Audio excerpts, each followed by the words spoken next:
Okay, first let's teleport. Southampton. Close the menu. Spawn vehicle. Scroll down.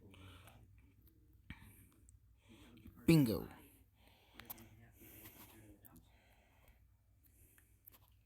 HMS Resolute.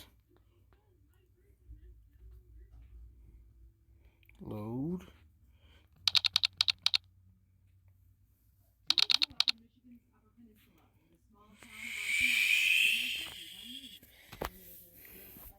The loss of the HMS Resolute.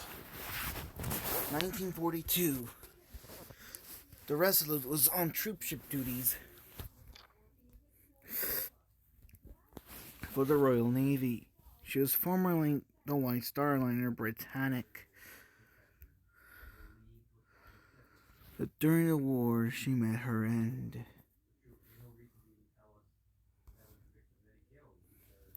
At 1:30 p.m. on July 16, 1942, Resolute was steaming without escort at speed off the coast of South Africa, bound for Simonstown.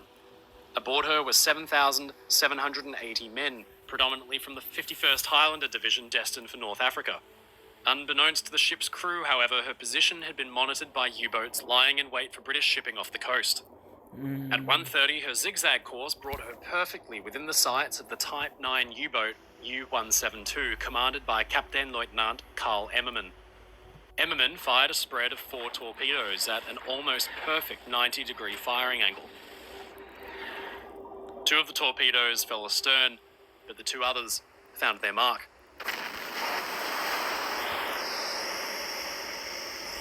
Resolute was dealt a crippling blow, with the first torpedo striking just below the 4th funnel in line with the engine rooms, and the second torpedo striking just aft of the mainmast on the bulkhead between 2 watertight compartments.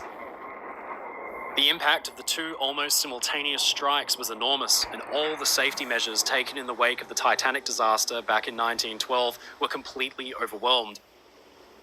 The inner skin could not hope to hold up against a German torpedo.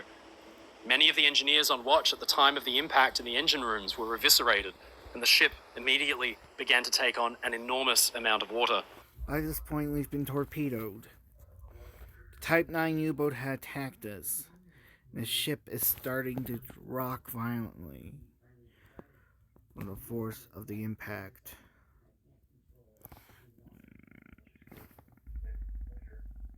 Lifeboats are being swung out and lowered over the sides of the ship. She's rocking side to side.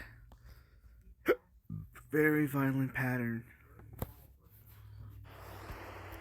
The automatic watertight doors were engaged by the bridge, but the jarring force of 2 torpedo impacts from the side jammed the watertight doors' rails for most of the compartments aft of the number 3 funnel.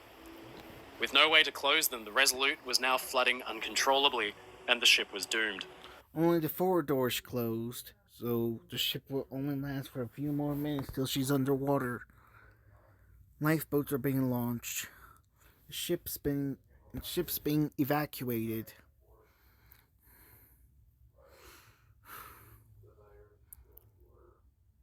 In reality, it'll be more chaotic that they'll have very little time to get boats off. Many of the troops quartered low and aft on E, F, and G deck were drowned in their bunks without time to escape, and the ship began to settle in the water quickly by the stern. There was really no time to organize an efficient evacuation, and thousands of panicked men swarmed the ship's upper decks as her stern began to dip into the water just 5 minutes after the attack. Yep, she's definitely dipping in the water.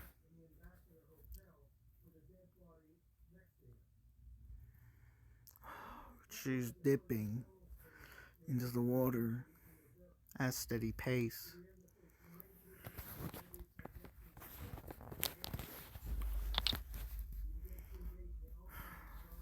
Look at her, she's starting to drop.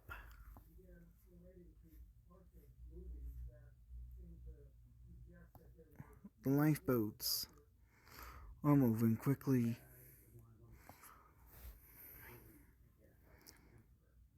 Her afterdecks are submerging.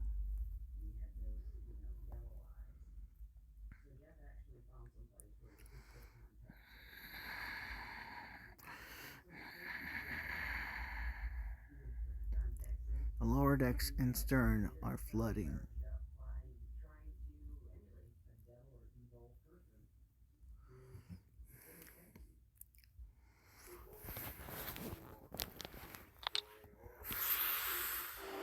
With her electrical generators flooded, the ship's interiors were darkened as the backup lighting kicked in, and many of the doorways and staircases were jammed as hundreds attempted to rush up to the boat deck.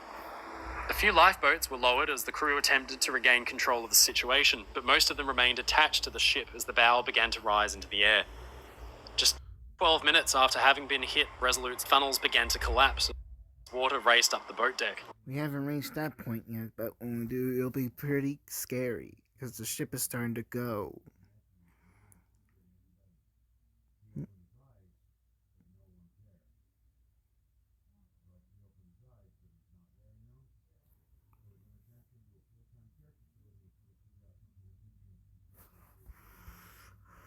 We're racing up the deck. The ship is sinking fast.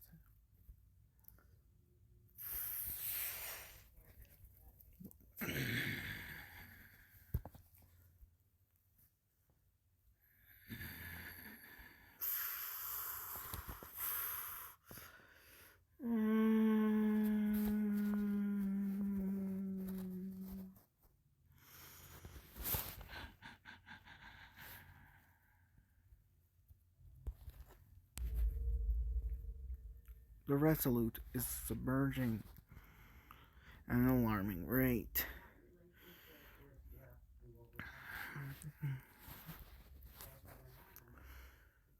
The ship is starting to disappear.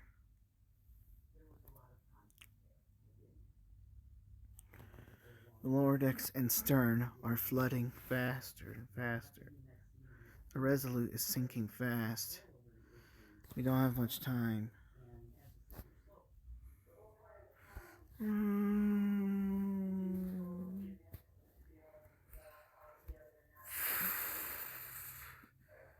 Only been 11 minutes after the torpedoes hit the ship.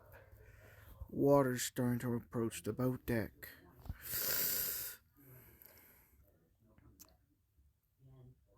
Well, 12 minutes after the attack, her funnels begin to collapse under the strain.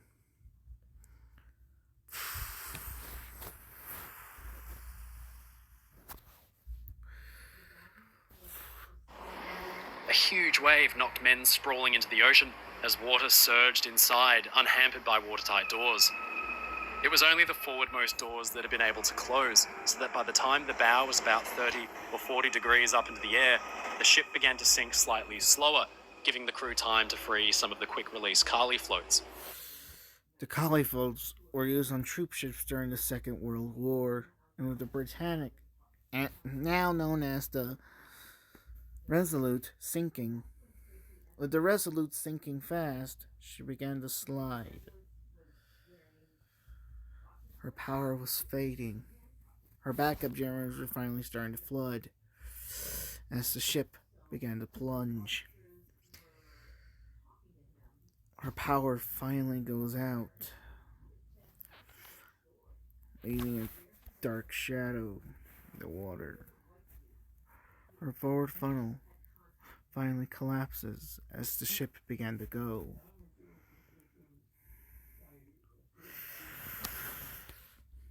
"19 minutes is all it took for the HMS Resolute, the former pride of British shipbuilding, to slip beneath the waves, taking thousands with her. She's going. She's going. Torpedoed and sunk by a German U-boat during the Second World War.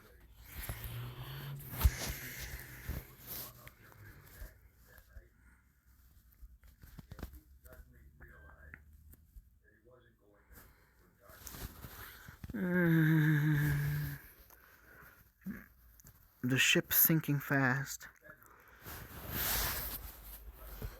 Her final plunge is in full swing.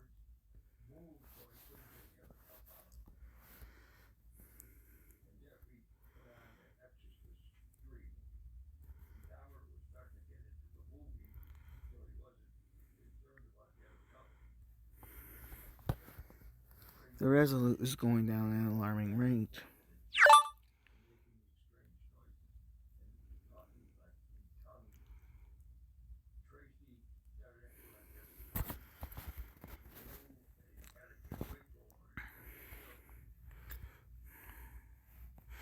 The enormous troop ship reared up one last time.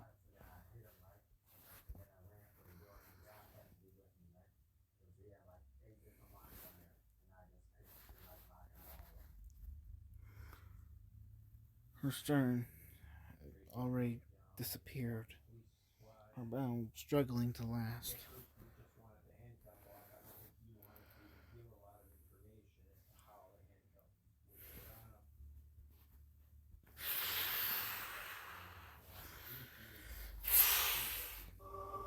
When Resolute failed to arrive at Simonstown, a search was organised, and 2 days later, on July 18th, a short Sunderland flying boat spotted a clump of lifeboats and floats tied together.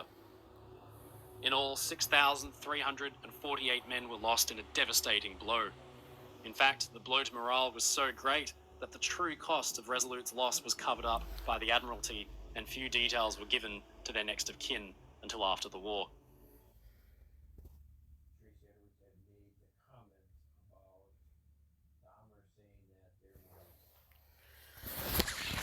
So we have lost one of the greatest British-built liners, torpedoed and sunk during the Second World War. She couldn't make it for the second. Now we watch as the HMS Resolute slips below the surface.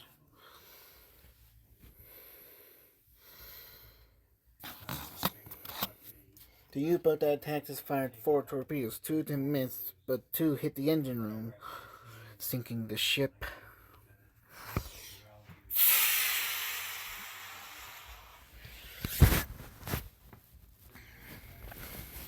Her hull breach was too critical for her to stay afloat.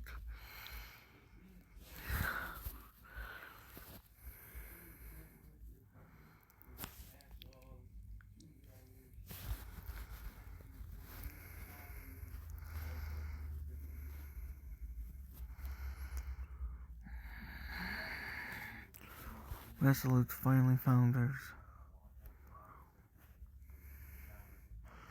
Over 6,000 people had lost their lives.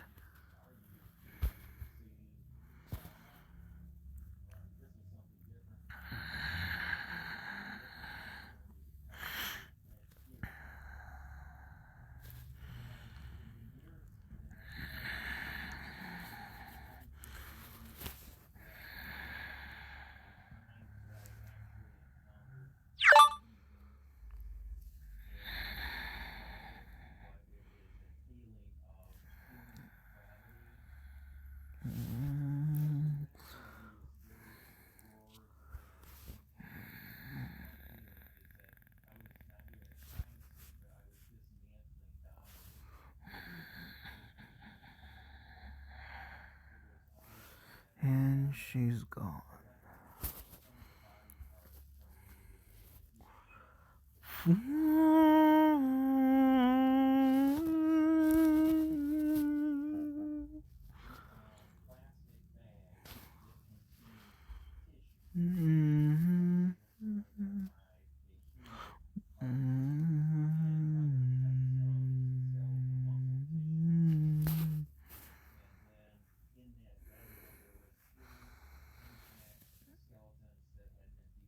The HMS Resolute now rests at the bottom of the ocean, off the Cape of Good Hope, in South Africa.